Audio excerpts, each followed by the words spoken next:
What advice do you have for the depressed Muslims who feel he or she has no life here and prefers to go fight jihad? My advice to the Muslim who feels like this, and he may have heard this many times before, is that truly practice patience and also reflect on those who are abroad who are not in the same situation as you. They were in societies that were once secure, and now they're living in insecurity, fear, death and destruction around them. And I talk about the brothers and sisters and our children in Syria, those in Iraq, those in Yemen. We can go on and on. So instead of thinking of picking yourself up and traveling abroad, you've got to ask yourself, how can you make better of yourself here? And another thing you've got to look at, and many have done this, they've traveled to other countries, Muslim countries. What have you got to offer? Are you a giver or are you a taker? Because when you travel to other societies, you have to have something to give. How did this country, how did the US become as great as it was?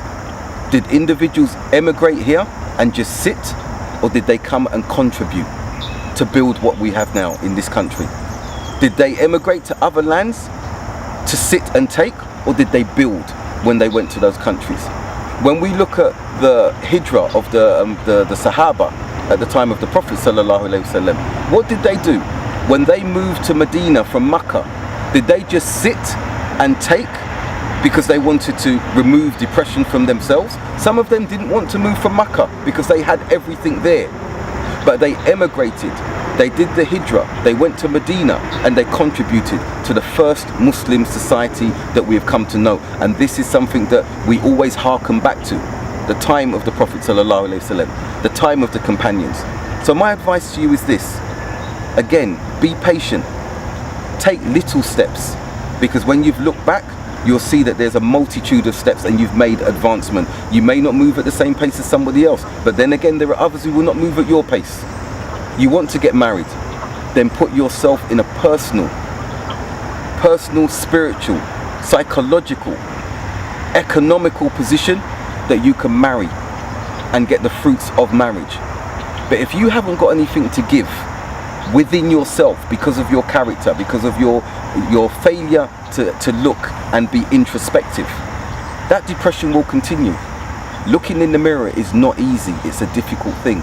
But when you look in the mirror and you identify some of the problems you have, then you can start looking at your assets and the positive aspects of your character. You can differentiate between the two and start working on the more positive aspects of your character. Once you start doing that, you will start seeing progress. Once you are getting the fruits of prayer, you are truly praying, you are calling upon Allah in your prayer, you are crying to Allah, you're not asking anybody else. We say 17 times a day, Iyyaka na'budu wa iyyaka nasta'in. Do we mean it? We say to Allah, you alone do we worship, and you alone do we seek aid from, help from. Do we? Or do we ask others first? Be patient. If the depression is one that is clinical, seek help. If the depression is one that is superficial, which can be eliminated with small steps of progress, take those steps.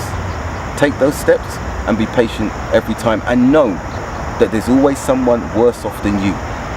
Don't look to those who are above you, as the Prophet ﷺ told us. Look to those who are worse off than you. And that will instill humility in your heart. That will instill more patience in your heart. And at the end, continue to raise your hands to Allah and make dua in the early part of the night. That's my advice to you.